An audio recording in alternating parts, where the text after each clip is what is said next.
For 65 years, everything we were told about food, especially for men, is now being rewritten. I was invited to the U.S. Department of Health and Human Services in D.C. It was a summit, and what I heard confirmed something really, really big. Foods we were warned against for a long time are now being recommended.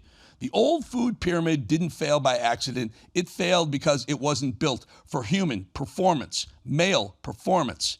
Dr. Todd is back, and today we're tearing down what broke men metabolically. And we're going to find out what actually fuels strength, brain function, and longevity. All right, we want to bring Dr. Todd Dorfman back in, Sedalian Health, folks. Great doctor, my doctor. We've talked to him about everything from testosterone, peptides, to longevity, anti-aging, but we want to talk to him about something that happened a couple of weeks ago. I was invited to go to the HHS with Robert F. Kennedy's, our Secretary of Health and Human Services, went to a summit and they revamped the food pyramid. After 65 years, they've decided that the food pyramid was all wrong, and they came out with a new food pyramid, and there's some amazing differences to the new food pyramid versus the old one. Dr. Todd, let's just start with one of the, I think, probably the biggest difference. Right off the top, on the new food pyramid, they're right into meats. Go for it, have meat, whereas the other one was like, ooh, let's look away, let's not. The American Heart Association was against people consuming too much meat. The new theory is that, you know, with the proper amount of fats, keep your eye on how much saturated fat you eat, but saturated fat is no longer as bad as it used to be according to the new food pyramid and the new group at HHS. What are your thoughts on both? Let's start with that. Yeah, well, first of all, I'm fully supportive of this change. I mean, let's be honest. In 1980, there was about 13% of Americans that were overweight, obese, morbidly obese.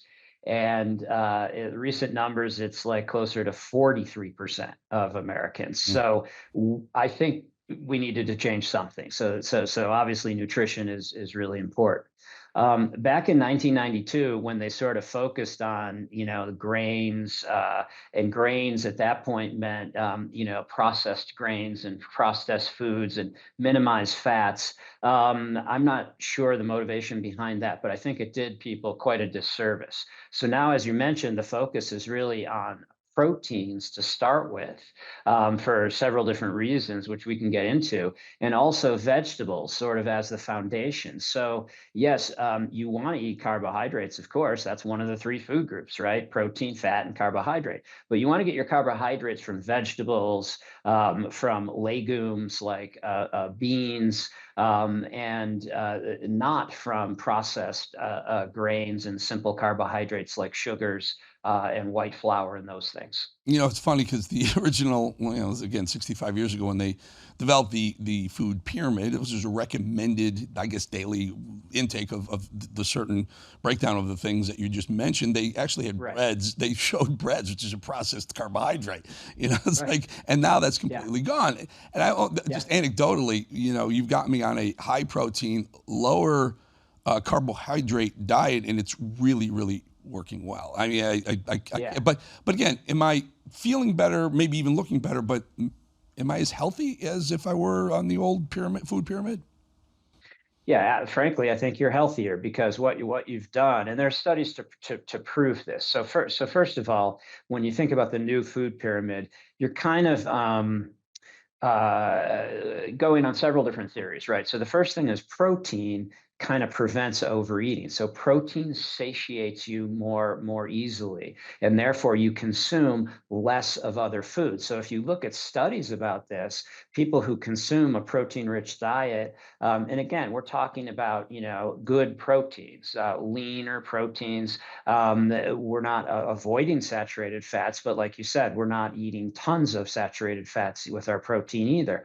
And basically, those people eat on average about 500 calories less per day if you start with a protein-rich sort of diet. So that's really step one. And, you know, before the food pyramid came out, as you mentioned, we focused on this with you, Eric, and with all of my patients because in conjunction with proper testosterone replacement therapy, proper exercise, again, switching from just aerobic to resistance and aerobic exercise, building more muscle mass. We have numerous studies that show a healthier lifespan, a better strength moving forward, better grip strength, better everything that points to longevity and a good health span. So this is a really smart thing, as far as I'm concerned. And what else?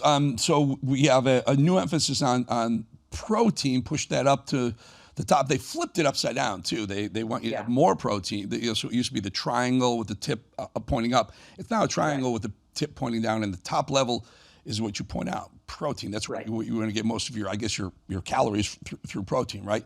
And so, they mentioned something, Doc, and you kind of mentioned it at the beginning. There was a doctor who came on to again, this was the summit in DC. I flew up there for this summit, and it was fascinating. He said, 50 years ago, 60 years ago, a doctor would see a child with diabetes, juvenile diabetes, maybe once in his entire year, once a year. And he's like, now it's like 40% of children or more have juvenile diabetes or predisposed to juvenile diabetes. All from sugars, Doc? Yeah, well, it's very interesting. It's from the obesity epidemic. So this is a complicated concept, but it really has to do with insulin and glucose, so sugar and the control of sugar. And basically, if you have more percent body fat versus lean muscle mass, you become somewhat insulin insensitive. Your body tries to produce more and more insulin to keep up with those demands. Eventually, your body can't keep up, and you turn diabetic. So yeah, when I was training, Eric, we called type 2 diabetes adult onset diabetes. Now that name has been changed because it's actually juvenile onset in, like you said, a huge number of cases. So, I agree with the fact that nutrition has to change. Something has to give because we really have unhealthy children. And again, part of it is social media potentially. Part of it is spending more time indoors as opposed to going outside and playing sports with your friends or those things. So there are lots of other things, but you have to start somewhere. And I think nutrition is a great place and to start. if protein is the top layer, we keep showing you the food pyramid here. Protein is the most important. You get it through meats and other sources, poultry, etc. What about protein powders? I do a protein smoothie almost every day. Almost every day. Is it just as effective in the powder form? It is. It's very effective. So the one thing that's missing with powders is you have to understand that when you eat whole foods, there are other benefits to those whole foods, obviously.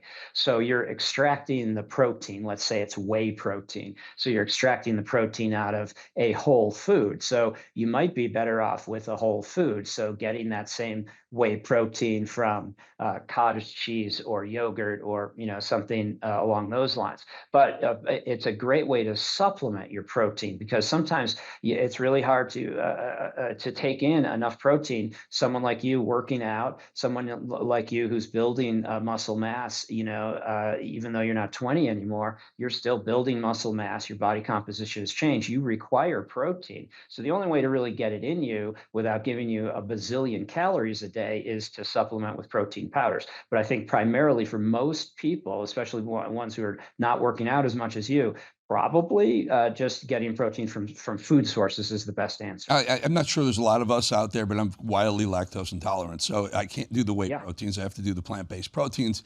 Are they as effective? They're not quite as effective, Eric, but they are quite effective. And you can, so that's fine. So that means you need to eat meat and you need to, consume a chicken breast, for example, has great protein. Fish, where you live, great fish. Eat fish several times a week. Same with steak. You don't want to avoid meat. I don't want you eating it every day, but definitely mix it in several times a month. Absolutely. Now here's I love fruit. I just love fruits, not necessarily vegetables, but fruits. But I'm concerned because there's a lot of calories, a lot of carbs in fruit. So tell me, what's the trade-off there? Is it worth it? Yeah, so fruits, you really do have to be careful because fructose, which is sugar, the sugar in fruits, can increase your glycemic index, and it can have the same effect as, eating sucrose, table sugar, or any other type of sugar. So the key with fruits, though, is to know which fruit you're eating. So many fruits have a low, what we call glycemic index. That's how much it spikes your blood sugar. So basically, if you choose a fruit, let me give you an example. Like a peach is a good example. So here in Colorado, we have great peaches during the season. Peaches actually have enough fiber and other components, vitamins, minerals, fiber, that they don't spike your blood sugar that much. So peaches would be a good choice. Apricots would be a good choice. Anything with the word berry, blueberry, raspberry, blackberry, whatever, those are low in sugar, high in fiber, but they're still, a fruit and they taste great. Now, if you compare that to something like watermelon, for example, you're definitely getting a lot more sugar. So it's great to eat fruits. They have lots of other benefits, but you can't overdo it. I want to mention fruit juices, though, because people really have to be careful with fruit juices because that's a huge source of sugar. Hmm. Yeah, those, you're mainlining sugar right in there. The sugar Yeah. alcohols. Tell us about that because I see in some packaging it actually reduces the number of carbs for some reason. Why would that be the case? Because it's essentially like substituting your body. It's faking out your body a little bit. So it's a sweetness, but it's not a an actual carbohydrate. And the alcohol gets Let me broken just, down. if I may stop you, it's not an actual technical definition of a carbohydrate, but does your body store it as energy the same way it would as a real carbohydrate? Yeah, it really doesn't. It breaks it down differently. Alcohols are broken down differently than sugars, and sugar alcohols are broken down differently than fructose and sucrose. But I think the key is to remember that you can sort of fake your body out. And what I mean by that is for people who use a lot of sugar substitutes, like sugar alcohols or other types of artificial sweeteners, first of all, many of those are bad and have been proven to be really bad for your brain, and even some that can increase the risk of cancers and heart disease. But beyond that, it fakes your body, it fakes your brain out. So you're craving sweetness. And that's something that I tell my patients we have to break that cycle. So you're not craving sweet things all the time. I quit drinking diet sodas. I used to drink Hmm. Diet Coke, Diet Pepsi like crazy. And I thought, well, Hmm. I can drink as much as I want of this. It's diet. There's no calories, no carbs. I Hmm. I think we're being lied to. Or Oh, yeah. maybe we don't even know this yet, but I feel like when I stopped drinking diet sodas, I lost weight. I felt better. And is it Yeah. possible that we're actually storing some of these, I don't know, fake sugars in our body as the same way we would real sugar? Yeah, I'm not sure that we're storing the fake sugars. Like there are studies that show that we don't, necessarily store them or metabolize them, and even some of the fake sugars cause gastrointestinal upset, so they kind of cruise through your gut without being absorbed. However, what it does is it changes everything else about how you eat, Eric. It changes how the quantities, which are very important, right? We talked about protein and vegetables, so you kind of fill up on that first. It's like if you and I go to dinner and they put a big basket of bread, okay, we can either eat all of that bread or we can wait and eat our protein and vegetables, and we probably won't be hungry for the bread. So from the fake sugar standpoint, it's kind of the same thing. It increases the number of calories that Mm. you eat throughout the day. Interesting, interesting. Can we just touch on something? It's Yeah. I'm old to remember when butter was really bad for you, then it was good for you, then it was really bad for you. Now, where is the it's a common wisdom on butter these days. I happen to be addicted to butter. Yeah, well, butter's not horrible for you, honestly. What you're talking about really is this concept that fat, saturated fat specifically, raises LDL, which is bad cholesterol. And it does raise LDL, but there is some controversy on whether or not it raises the good LDL or the bad LDL. In other words, LDL can be broken down into small and large particles.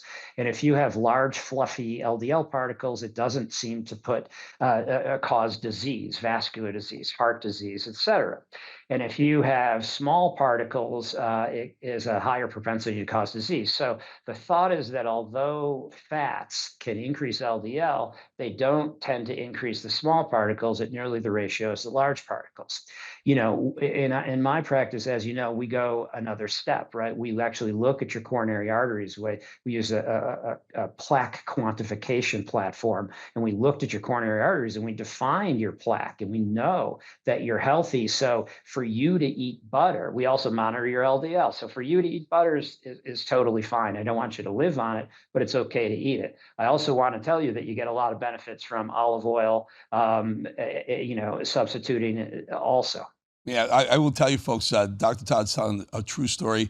Before he started any of the testosterones or before any of that, we did a blood test with exactly what he said. It was almost like, I believe it was AI driven, but you could see how much plaque was in my veins and how much what I could tolerate and what I couldn't. And I've been a vegetarian, non-meat eating, I don't want to say pure vegetarian, but non-red meat eating person for 40 years. And my plaque levels were very, very low, which allowed us to do some things that, and again, the reason why I bring this up is Doc is on top of it. Dr. Todd Dorfman, Stallion Health, is on top of it. But also, if you're going to start some of these modalities or these ideas, consult your doctor, consult your physician, or get in touch with Dr. Todd.